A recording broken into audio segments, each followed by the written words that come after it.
Hello, everyone, and welcome to the One United podcast. This is Wali back in it again, and we are here with some more transfer talk that we're going to have. And the last time that we actually had a conversation over here, we spoke about the likes of Victor Gyokeres, we spoke about Mbuemo, we spoke about Garnacho. And that is something which we are going to touch base upon once again because we're just following up on what happened this throughout the week. I did mention last week that we can expect Ryan Mbeumo to be a Manchester United player this coming week, and we are supposedly very close, but it is going to take a little more time because, as you know, it's now the Club World Cup's time, which starts tomorrow. So that's the deadline. So the transfer market will resume after a 6 day break. So after 6 days, we will be having the summer transfer window back in action once again. As of now, there's going to be a small break, because of which you might have to endure a little more. I'm sure a lot of Manchester United fans are a little frustrated, a little annoyed as to why Brian Mbeumo hasn't been, confirmed as a United player by Fabrizio Romano, by David Ornstein. But I'm pretty confident that it's going to happen. So let's talk about Ryan Mbuemo over here. Now, the reason for his delay, it's nothing to be frustrated about. Okay, nothing to panic about. I'm not panicking at all. I think it's actually uh, just a bit of a game of cat and mouse, a healthy relationship between the two clubs. Although it is a game of cat and mouse, but see, if your bids are going in, then it means that the other club is willing to accept your offer. It's just that they haven't met common terms. As you know, when you go out and do business, when you go out and work, and when you even go shopping, if especially if you're from the subcontinent nation, there's obviously going to be some bargaining, which means that you are interested in buying, the other party is interested in selling, but there needs to be a common ground which needs to be met. That common ground is yet to be match between the two clubs. The first bid did go there for Brian Mbeumo. It was 40 million plus 10 million. It was 50 million plus 10 million, if I'm not mistaken, for Brian Mbeumo for the add-ons. But what they require is that they need to solidify the add-ons equation for Brian Mbeumo, because of which the delay is currently happening. They want figures somewhere around the Matheus Cunha one. So Matthews Cunha, we acquired him for 62 million. So if it's in that range, if it's let's say 55 million plus 10 million add-ons, then that is something that they can definitely accept. All right. So you have to keep an eye on him. Like I said, the transfer window will take a break after today because the Club World Cup is about to start till the 16th of June. So there won't be any, incomings or outcomings for the outgoings for these next 6 days. But like I said, after these next 6 days, you can expect him to be a Manchester United player. There's nothing to worry about. There were speculations, and they are, see, never say never. Anything can happen in football at the end of the day. Now, as you know, for Tottenham, Postecoglou has actually been Big Ange has been sacked by Tottenham despite winning a trophy, and I actually first and foremost agree with that decision. What I didn't agree with is that Big Ange should have walked. Uh, you know, regardless of you winning a trophy, you did lose 21 Premier League games for Tottenham, and you might call them Spursy, but losing 21 games in a Premier League season is something which is unacceptable, even if it's by Spurs standards. You were just one spot above the relegation zone, and you beat the worst Manchester United team in your Europa League final with no show of quality between the two teams. It was just a moment of luck. Yes, good game management, good defensive display by Tottenham. They ended up winning a trophy, ended their trophy drought, won a European trophy. All fun and games with Arsenal, etc. But at the end of the day, Big Ange should have walked. That didn't happen. Uh, Daniel Levy pulled the trigger, and now he's gone. So now the talks are that Thomas Frank is well in contention of becoming the Brentford manager, and there were speculations and there are rumors going around from journalist to journalist that the reason why there might be a delay with the Mbuemo appeal is because he might reconsider uh, his school of thought, and he might actually go ahead with Tottenham if, let's say, Thomas Frank joins Tottenham Hotspur. But a few weeks ago, it wasn't confirmed. A few ago, it wasn't confirmed that actually Tottenham would be sacking Ange, because Ange himself in the parade was saying that because season three is going to be better than season two. Little did he know that Daniel Levy is a man with little patience, and he got the sack. So Thomas Frank wasn't even probably in the equation. So if he wanted to actually play for Thomas Frank, he would have preferred to stay. All right. But since he's actually going to Tottenham now, people are saying he might prefer Tottenham. I think it's called. So I don't think he's going to go anywhere. He has made his decision. He has made his choice, and he will definitely choose to play for Manchester United. I might get tipped for this, but this is what I like. As per my experience, as per what I have seen with transfers and with people actually with players actually preferring their clubs, that is something which usually tends to happen. If the player has made his mind up, then he will sign for United. And like I mentioned, the first bid did go. All right, it wasn't accepted by Brentford. Of course, the first bid is basically like a trial. Okay, just throw it up. Let's see. Let's test the waters. What do Brentford say? And they got to know that Brentford are not accepting that bid. They want a few more changes. So that is being discussed. Once that is discussed, once everyone is satisfied and happy, then you will definitely see the bid being accepted. The second bid hasn't been made yet. There are definitely talks ongoing between the clubs. All right, the player is convinced, but the talks are ongoing between the clubs, and I'm pretty sure, like once the Club World Cup comes to an end, we can expect Brian Mbuemo to be the second signing for Manchester United after Matthias Cunha. So be positive, do not panic. He will be there. I have high hopes. You too should have hopes about Mbuemo joining Manchester United. So yeah, that was us talking about Manchester about Brian Mbeumo. Let's talk about the next point of discussion, which would be Victor Gyokeres. Uh, so Victor Gyokeres, as many Manchester United fans across the globe are very much excited by this prospect of actually joining Old Trafford. Now, this week it's been confirmed by Fabrizio Romano as well as Sky Sports. Usually, Sky Sports are the ones to actually publish their news channels, but they've actually done it. That initial talks have begun with Gyokeres. One thing is confirmed, whether you like it or not, Manchester United, Ruben Amorim, you know, they are very much interested in signing this centre forward. They want Gyokeres in front of goal. Now, you might say, you can say, and it does make sense that outgoings are something which will be important in terms of actually making this decision whether he comes in or not. All right. But one thing is confirmed: we are definitely interested in Victor Gyokeres. It's not a rumor anymore. We are definitely interested. The talks have begun. He wants to come in. That's a feeling that I have. No other clubs at this point of time are actually interested. Are actually diving into that pool, and there might be a reason for that. I think there might be a gentleman's agreement between Gyokeres and Ruben Amorim. At the end of the day, he respects Ruben Amorim a lot. Ruben Amorim, of course, he fancies him as a centre forward. He did magical things under his tenure, and why not? Why won't he actually fancy his move under Amorim? Why doesn't he want to continue what he did? And maybe he might have the headlines in his head. If I actually lead the line of attack for United, especially coming off after Royce must score a few goals, bring back that energy that was lacking in Old Trafford last season. I will be a cult hero, and if I do that, I am 27 years of age. Then I will have a good 4 to 5 years of my time, and if I deliver, then we might be able to do something special. So I'm glad that there are initial talks with him. There is solid interest in him, and another thing that Fabrizio Romano interestingly said was that had United won the Europa League final against Tottenham Hotspur, then 99%, this was him, and I'm quoting him, I'm quoting Romano again, 99% Gyokeres would have been a Manchester United player, and it wouldn't have been difficult for Manchester United to sign him. Uh, right now as well, it's not difficult in that sense. It's just that you need to make a few moves. You need to confirm a few outgoings in order to now fund that move. Okay, so if we had won that game against Tottenham Hotspur, then I think Gyokeres would have been here and Mbuemo would have been here.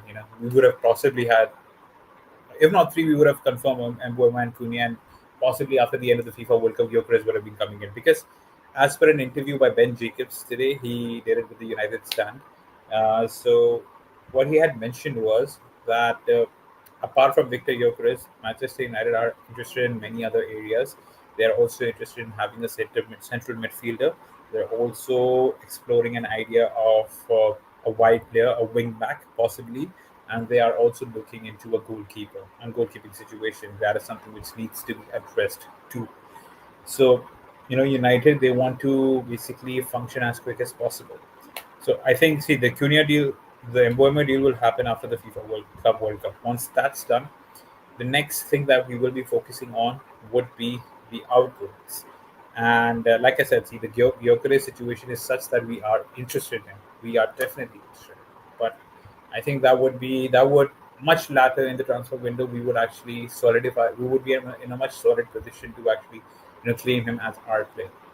And when we were talking about outgoings, the first name that pops up is of Alejandro Garnacho. All right. So again, as per the interview that was taken by United Stand, um, I was Ben Jacob Superstick, who was basically on the other end of the interview, who had mentioned that Alejandro Garnacho would definitely be looking to leave the club. Fabrizio Romano also confirmed it that Alejandro Garnacho is no longer interested in staying with Manchester United. He definitely wants to leave. There were reports after the Europa League game that Ruben Amorim had a bust up with Garnacho, in which he said that you better pray that you find a new club to play in. So all what is being said in this past few all what has been said in these past few weeks, it just leads to one direction, and that is that Garnacho is definitely bound to leave this club. Now the clubs that are interested in signing him are basically what we've heard as Chelsea, Arsenal, and there is some interest from Napoli as well. Antonio Conte is also fancying him. Now, what's interesting is the valuation that Manchester United does. See, although we might be good at buying players, although I'm not saying that we're top notch, although there are only two things that can happen in a transfer market, that is buying, selling. All right, I think buying is our strongest aspect in terms of the transfer market. But selling is something we definitely need to work on, and that is what will basically be intriguing, interesting as to see how actually Ineos are going to function over here. So how we sell Alejandro Garnacho, what is the valuation that we got? Because as per the reports, Napoli are actually fancying Garnacho for somewhere around the 40 to 45 million region mark. Now United definitely they value him possibly higher, maybe in the 60 million region mark, 60 million pound region mark. But if you finish 15th, if the other clubs also know that you are desperate in terms of selling your players, and they might also play hardball, they know that you are in need of players, and in order to actually purchase those players, you need to sell some of your good players, or even the poor ones. So definitely Napoli would possibly not pay him somewhere over 55 or 60. They might fancy him for 42 or 45 million. So that is what is being quoted at this moment of time. And in all honesty, see, if it's somewhere around 50, then I would definitely cash in. I would definitely bank it. If it's 50, you bank in, it's immediate profit. You get that money for Alejandro Garnacho, and you wish him good luck. Now, it's pretty sad that it didn't work out, because if you remember Alejandro Garnacho's tenure at Manchester United, the way that he actually started for the club, he was in the youth team, played an integral role in winning the FA Cup, FA Youth Cup for Manchester United, scored a brace in the finals, won the cup for his team, and there were talks about him actually being the next big thing. If you remember Mason Greenwood, after Mason Greenwood, now Alejandro Garnacho was the most talked about pupil from Carrington.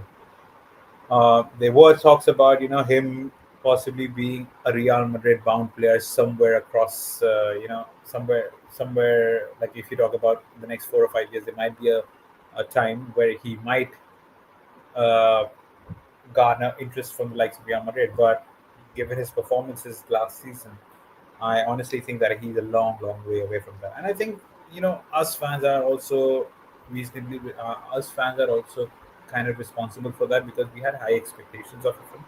He was just an 18-year old kid when he basically made his debut for Manchester United. We had high hopes of him. We started comparing him to the next Ronaldo. Those stats, those comparisons were being made between these two players, between Ronaldo and Garnacho. His celebrations, him considering Cristiano Ronaldo as his idol, then playing with Messi for Argentina. We were all that he's going to be the next big thing for United. Unfortunately, that wasn't to be. So what happened was the pressure got to him.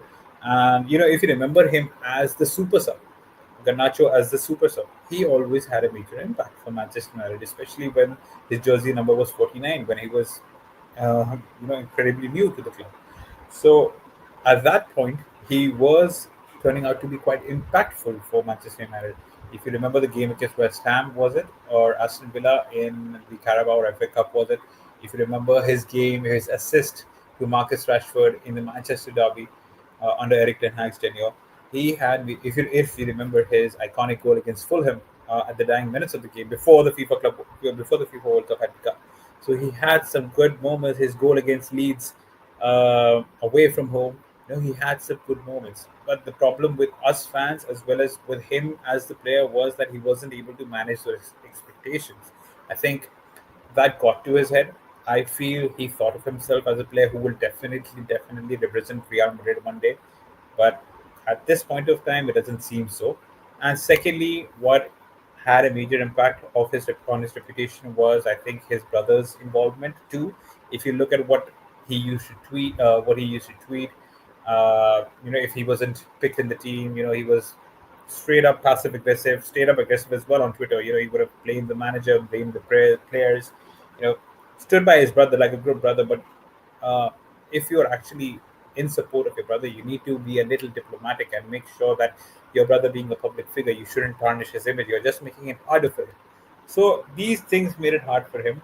Then his own personality, I feel, like I said, he thought of himself as a player who belongs to the big leagues. After the final, you lost the Europa League final to Tottenham Hotspur, and you're saying that, I played in every game. I should have played this game. I just got 20 minutes. I do not understand why I wasn't picked. Is something which would bamboozle me. That is something which was basically the final nail in the coffin. So definitely, Garnacho is a good player. I do not think he's world class. I honestly do not feel that you know a club like Real Madrid might fancy him somewhere down the line. I might be wrong. But right now, as things go, I think a Napoli or a Premier League club like a Chelsea, although I would hate it, or an Arsenal would definitely fancy him. But if he goes to Napoli, he might succeed over there. You just saw what happened with Scott McTominay, right? Player of the season for Serie A.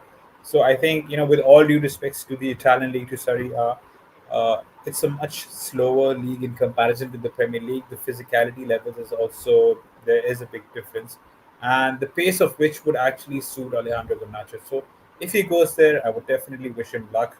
I was happy when Scott McTominay actually won the Player of the Season, and I was one of his biggest critics when he was at Manchester United. Some things just don't work out. All right. So if you're a player, if you have potential, it might not work out at this club. It might work out at another club. So, good luck to Garnacho. It's pretty much being confirmed by everyone that Garnacho is on his way out. Now, let's see the money that we get for him, whether it's going to be somewhere around 40 million. Is it going to be 50 million? That is going to be very interesting. More outgoings. The other people that we're going to talk about over here is, as per Fabrizio Romano and Ben Jacobs, they've mentioned that the players that Manchester United is keenly looking at actually selling off is Jadon Sancho, Alejandro Garnacho, Marcus Rashford, and Anthony. All attacking players, all players who do have a bit of flair. So it'll be interesting to see what happens with the Marcus Rashford situation. There were talks about Barcelona being interested in him. There were talks about Barcelona also being interested in another player. I think, yes, Luis Diaz. But apparently, Liverpool were asking for a lot of money for Luis Diaz, somewhere around 60 to 65 million. Whereas for Marcus Rashford, Barcelona have this feeling that they might acquire him for even something close to 40 million. Now, of course, he's Manchester United born and bred, and he has been the poster boy for Manchester United for quite some time. The last season was a travesty because he ended up going on a loan for Aston Villa. On a professional basis, it was a good season for him because he went on to Aston Villa, scored a few good goals, made a few assists, and were also featured in the quarterfinals of the Champions League. So, 40 million valuation for Marcus Rashford is something which Barcelona might have in mind. They might consider him as one of their wing players. Now, if United accept that, if Barcelona go ahead with that bid, it'll be interesting to see. But at this point of time, the two clubs that might be interested in acquiring Marcus Rashford are either Aston Villa themselves, where he's currently at, and the second club is FC Barcelona. This interest has been going on for quite some time now. Even last season, we had heard the same speculation that Marcus Rashford might be off to Barcelona. So, apart from that, Jadon Sancho, another player who has basically caused a lot of problems for United, the freedom fighter. Uh, played for Chelsea this season on a loan. Chelsea did not want him. Chelsea actually wanted him to be there, but he did not agree to actually reduce his wages. He wanted his wages to be in a similar region to what he was getting at United. And since he was not getting that, he was simply sent back to Manchester United. Now, apparently, there have been talks as per Ben Jacobs' interview. Borussia Dortmund are considering Jadon Sancho for a reunion. Now, it hasn't been confirmed or it hasn't been reported as to whether it's going to be another loan move or whether it's going to be another acquisition. And I simply believe that Manchester United, if it's a loan move, they shouldn't. I don't think that they should accept it. They should accept it because you need to get off. You need to offload this player as soon as possible. You need to offload this player as soon as possible. You need to get some amount of, even if it's in a loss, you can't do anything about it. All right. So the time at which we had actually acquired Jadon Sancho, he was in an all-time high. That was his career peak. The confidence was there, his ability, his quality, all was there to be seen. All right, he was right up there with Erling Haaland. There was a time when there was a big difference between Bukayo Saka and Jadon Sancho. If you remember that viral video in which Jadon Sancho had said that I've scored over these many goals, whereas Saka has scored just these number of goals so far, and he's comparing himself to me. So now look at the difference between the two players. Hats off to Bukayo Saka, and it's just been disappointing from Jadon Sancho's perspective. So at that point, we did get him at a big price, but considering his position now, hasn't been so good. So even if it's for a loss, I think we need to get rid of him. Even if it's for a 30 million, 35 million, just get rid of him. You know, we do not need to pay wages for this player. It's quite disappointing that it didn't work out. I had high hopes of Jadon Sancho the way that he was actually balling it out for Dortmund, especially in the Champions League, in the German league, in the Bundesliga. It was an exceptional show of skill by Jadon Sancho when he was right over there at Dortmund, and I think he might be able to revive that once again if he goes there. So I would want him to actually, you know, leave the club for his own good, similar to Garnacho. We get some money out of him, and then we quickly move on. Anthony, I think it might be much easier for us to get rid of him in contrast to a Jadon Sancho and a Marcus Rashford, because Anthony did have a fantastic season with Real Sociedad. He was their MVPs, I believe. The goals that he ended up scoring in La Liga, in the Conference League, were just spectacular. And again, disappointing that we didn't get to see any of that. Like, we did get to see a bit of it at the first half of his season, but after that, it was just a sob story. Didn't see much from him. So Anthony, the season that he had with Real Sociedad, I think Real Sociedad themselves must be approaching United in order to actually acquire this player, because they know that the X factor that Anthony carried for their club last season, it can transpire in the next season as well. And if they have him from the start of next season rather than him coming in the middle, I think it gives them a much better chance of finishing higher up the league table. So some leagues specifically, supports certain players. And I feel that Antony would have a really, really good time in La Liga. And the proof is in the pudding. We saw that last season, and I think he can continue that good form with Sociedad. So I think Antony, it would be easier for us to get rid of him. And apart from that, who else is remaining? So Sancho, we've spoken about. We've spoken about Rashford. We've spoken about Antony. Is there anyone else?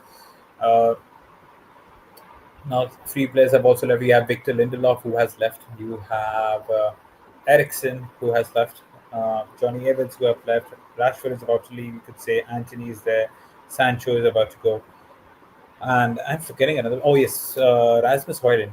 Rasmus Højlund, as per Ben Jacobs, again in that interview with United Stand, he had mentioned that Inter Milan specifically are targeting Rasmus Højlund. They are very much interested in acquiring him as a centre forward or as a backup centre forward. But apparently, Rasmus Højlund has stated that he wants to fight for his place and he wants to prove the fans and us wrong. And see, I'm all for that spirit. All right, every player should have that. But given his season, given his performances last season, if it was just about not scoring goals and his overall performance being, somewhat up, in terms of team play, in terms of hold up, in terms of his first touch, uh, the rest of his footballing abilities, barring his goal scoring abilities, then still I would have accepted him. All right, okay, this guy, there is a player in him. But last season, nothing worked for him. Nothing, absolutely nothing.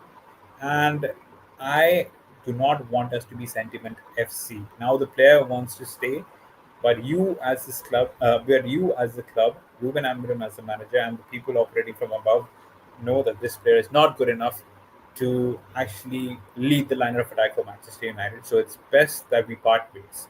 So if Inter Milan are interested, you convince Rasmus Højlund that you need to revive your career, blow off some steam, make sure that the pressure is not on you, start scoring some goals, revive that confidence once again, fulfill your potential. Do not be over here because the pressure is onto you, and you will be once again judged from match day one. And some fans, to a degree, will certainly be, you know, they will be frustrated if they get to see Rasmus Højlund next season at Manchester United.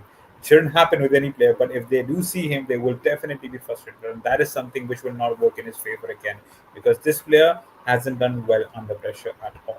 So it's better that he leaves. It's better that we part ways with Rasmus Højlund as well.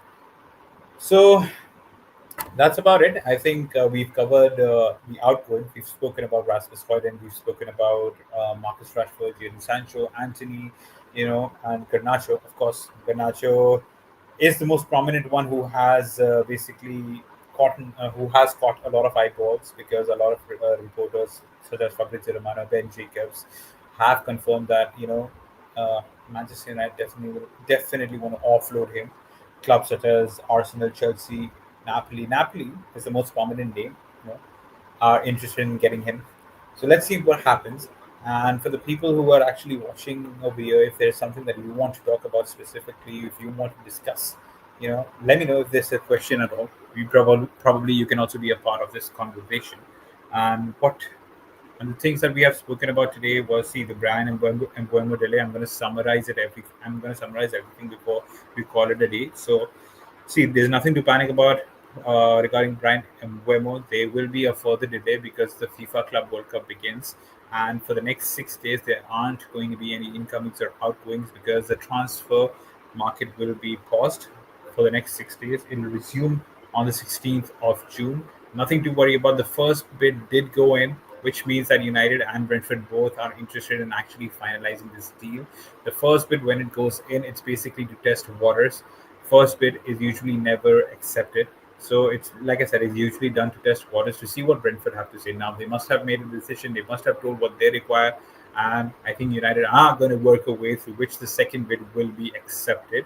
And you might have to wait at least for another week, but I think this is going to be done.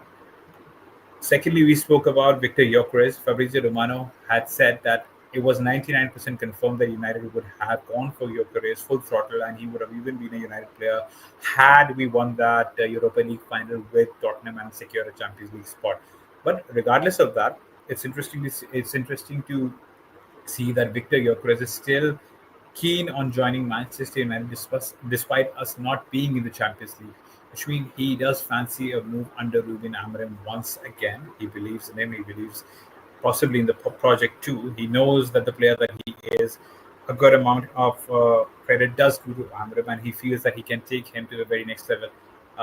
Even though you might say he is peaking, there might be, the sky is the limit for Victor Gyokeres. Some people are saying uh, that he is Højlund 2.0, because some of the things that they saw on the YouTube compilation, as you know, are similar to Rasmus Højlund. But let's be honest with ourselves. 38 goals is something which cannot be taken lightly, and this isn't the first time that he's done it. He has been the leading goal scorer in the Nations League 2 for Sweden, sorry. And apart from that, even in the previous season, he had scored over 35 goals. So he is scoring goals consistently. Now, if you put him alongside Bruno Fernandes, Amad Diallo, Matheus Cunha, and Mbuemo, I'm certain they're going to create chances for him, and he is going to end up scoring loads and loads of goals if we do sign him. Now, Victor Osimhen, some people might prefer Victor Osimhen, but his wage demands are such that it'll be difficult for us to acquire him, and he even rejected Al Hilal. So, PSG is the only club that I feel might actually acquire Victor Osimhen if they are truly interested in him, because they are the only club who could meet his demands, and he would be fully satisfied with PSG as well, considering that they are one of the European heavyweights now. They've won the Champions League last season. They've consistently won titles in the French league. They've consistently, been there and abouts when it comes to the knockout stages of the Champions League. Eventually winning it last season, and he will definitely consider a move to PSG if they actually show some interest in this. So, you know, Osimhen, I think it's not going to happen. If it does, if it does, if I have a choice between Gyokeres and Anshuman, it's difficult, bro. It's difficult for me to decide who I would pick. Either of them, I would be happy. But for me right now, it's difficult it's difficult to decide who would be the best option. Either of them, I would be happy, whether it's Gyokeres or Oshiman. But at this point of time, it's Gyokeres that we're leaning with. So Gyokeres it is. Garnacho, we spoke about Alejandro Garnacho. He's bound to leave United. Like I said, 42 to 50 million is something that United might expect. Napoli is the strongest candidate. There are a few Premier League clubs that are also interested, such as Chelsea and Arsenal. But I think Napoli might be his likely destination. Seeing what McTominay did for Napoli last season, seeing that they won the league last season, Antonio Conte is an exciting manager to work under. I think he might also fancy a move to Napoli. And for more outgoings, like we said, Rashford, we spoke about Rashford is there, Anthony is there, Garnacho is there, Hoyland, and these are some players that definitely United would be looking to get rid of. And Andre Onana, let's say if we are able to get in these players, like we mentioned, Mbuemo, Quina is already there, Mbuemo comes in, and then we get in, let's say, Victor Gyokeres. Our next target would be a midfielder. And if we get a central midfielder, if we get rid of our players, then I think the final move would be for a goalkeeper. And the talks are that Emi Martinez is possibly a goalkeeper that United could go ahead with, because he's not going to be really expensive, 30 to 35 million range, considering Aston Villa's PSR as well. Their PSR health isn't that good.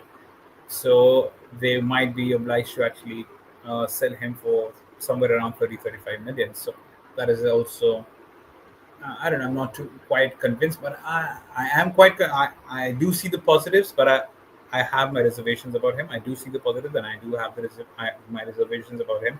Is he better than Andre Onana? I feel that he is. I feel that he is. So he could also upgrade that area for United. So yeah, that's about it, guys. We spoke about some topics. Hopefully, we will be having more transfer activity in the coming weeks. The Club World Cup is on for the next 6 days. There isn't going to be any business from Manchester United or any other clubs end. And after the FIFA Club World Cup comes to an end, the transfer market resumes from the 16th of June. So that is when we can expect more incomings, some outgoings, and hopefully the likes of Victor Gyokeres, the likes of possibly a central midfielder and a goalkeeper coming in. And I hope, I'm confident in us buying players. I'm not so confident in us selling players for the right price. I hope that we sell them at the right price. We actually get the right amount of money for them, so that it benefits us as well in the long run. So let's see what happens. Next 6 days are going to be a little quiet. There will definitely be some more transfer speculation and reports coming in, because it's Manchester United at the end of the day we are talking about. They're never out of the news. So we will keep you posted if there is anything up, if there is anything breaking. We will keep you posted. Until then, do take care of yourselves. This is Wali signing off. Bye bye.